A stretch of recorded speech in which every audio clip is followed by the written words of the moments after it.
Hello friends, welcome back to my channel. कैसे हो आप सब? I hope you all are safe and in good health. So today we are going to see yet another case of contempt of court which is Charanlal Sahu versus Union of India. तो case को शुरू करने से पहले अगर जो भी लोग आज फर्स्ट टाइम देख रहे हैं मेरे चैनल को, मैं उन्हें बता दूं कि जो बाकी सारी केसेस है प्रोफेशनल मिसकंडक्ट की और कंटेम्प्ट ऑफ कोर्ट की, उसकी प्लेलिस्ट जो है मैंने डिस्क्रिप्शन बॉक्स में दे रखी है। अगर आप वो देखना चाहते हो तो जाके उसे जरूर क्लिक कीजिए। इस पर्टिकुलर केस में चरणलाल साहू जो थे वो थे पेटिशनर एंड रेस्पोंडेंट की प्लेस पे है हमारे यूनियन ऑफ इंडिया। जो डेट ऑफ जजमेंट था केस का, it was 9th of October 1987 and the bench which constituted for this particular case was of justice Ranganath Mishra and justice KN Singh. तो इस case के फैक्ट्स क्या थे? तो देखिए यहाँ पे ये है एडवोकेट चरणलाल साहू जो कि यहाँ पे हमारे पेटिशनर थे। ओके, तो ये जो थे एक बहुत ही एक्सपीरियंस्ड एडवोकेट थे सुप्रीम कोर्ट के।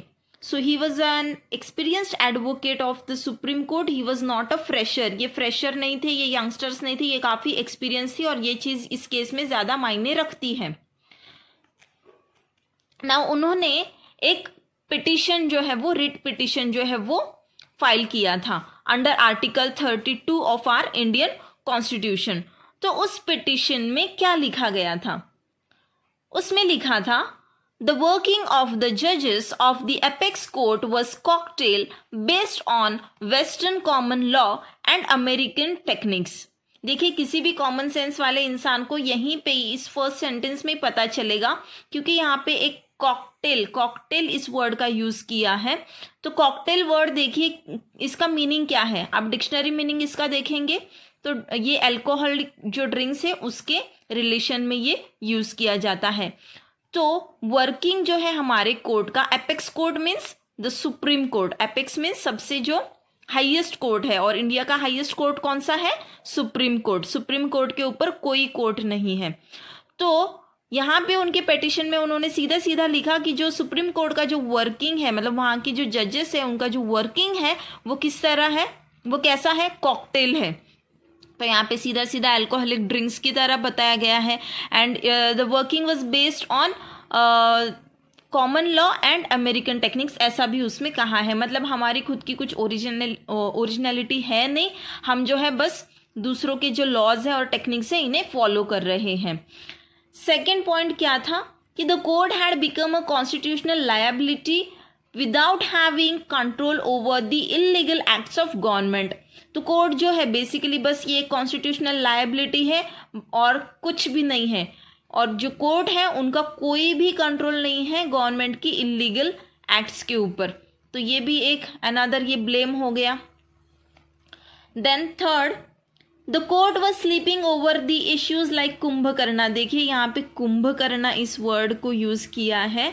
अब हम सबको पता है बीइंग एन इंडियन कि कुंभकर्णा जो है ये हमारा जो रामायण है, जो एपिक है रामायणा, तो उसमें कुंभकर्णा जो है ये इन्हें एक राक्षस बताया गया है। और ये जो थे ये जो रावण थे, रावण के यंगर ब्रदर थे कुंभकर्णा।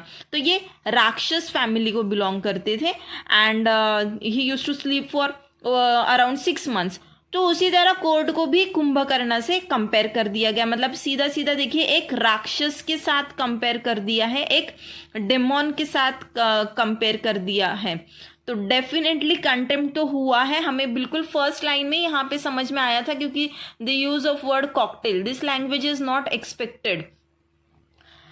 अगेन नेक्स्ट पॉइंट उन्होंने ये भी कहा था कि जो सारी टेक्निक्स हमारे जुडिशरी में यूज़ की जाती है हमारे कोर्ट्स में, they are very outdated ones. हमारे वो जो इंडिया का जो सोशियो इकोनॉमिक सिचुएशन है, जो कंडीशंस है हमारी कंट्री की, उसके अकॉर्डिंग नहीं है।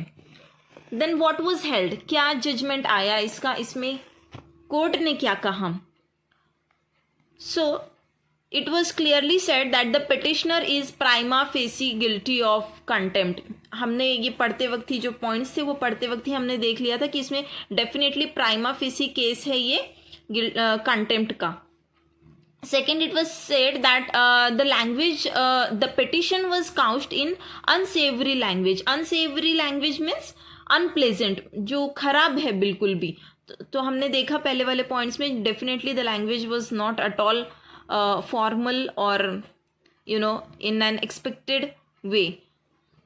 थर्ड उन्होंने कहा कि drafted in a careless manner, मतलब ये जो पेटिशन था it was drafted in a careless manner. एक एक्सपीरियंस्ड जो एडवोकेट है सुप्रीम कोर्ट के, वो भी उनसे बिल्कुल भी इस तरह का बर्ताव जो है वो एक्सपेक्टेड नहीं होता है। The petitioner overstepped the limit of self restraint, definitely उन्होंने अपनी लिमिट्स जो है वो क्रॉस की है। Attempt to indulge in mud slinging, तो कोर्ट ने ये कहा कि इट सीम्स कि the petitioner has attempt to indulge in mud slinging. Mud slinging का मीनिंग होता है कि कीचड़ उछालना, तो कोर्ट पे सीधा सीधा कीचड़ उछाला गया है। The reading of the petition gives the impression that it is clearly intended to denigrate this court in the esteem of the people of India. तो ये पेटिशन जो है वो पढ़ते ही समझ आता है कि एक तरह का इम्प्रेशन ये देता है कि इसका जो एक इंटेंशन है ये बस कोर्ट को लोअर डाउन करना है हमारे इंडियंस के सामने, हमारे कंट्री के लोग जो है उनके सामने बस कोर्ट को लोअर डाउन करना है। देन आगे कोर्ट ने ये कहा कि registry not to entertain any application by way of PIL by the petitioner in future. तो कोर्ट ने रजिस्ट्री को ये डायरेक्ट किया गया, कोर्ट ने रजिस्ट्री को डायरेक्ट किया कि आप इस पेटिशनर से, इस पर्टिकुलर इंसान से आगे किसी भी तरह की PIL जो है वो एंटरटेन नहीं करेंगे, आप उसे रजिस्टर ही नहीं करेंगे, you won't file them. Then petition was dismissed and registry to draw up contempt proceedings. तो आगे रजिस्ट्री को डायरेक्ट किया गया कोर्ट के द्वारा कि आप इनके खिलाफ जो है वो कंटेम्प्ट की प्रोसीड जो है वो इनिशिएट करें। तो आई होप सो केस आपको समझ में आ गया होगा, बहुत ही सिंपल सा केस था। तो आप मुझे कमेंट बॉक्स में बताइए कि ये किस तरह का कंटेम्प्ट था। This will come under the category of civil contempt of court और criminal contempt of court. And yes, हम लोग अभी इंस्टा एंड फेसबुक पर भी आ गए हैं सेम नेम से, लॉ से लॉयर तक। So do follow our pages on Insta and FB also. फिर मिलेंगे नेक्स्ट वीडियो में। Till that tata bye bye, take care.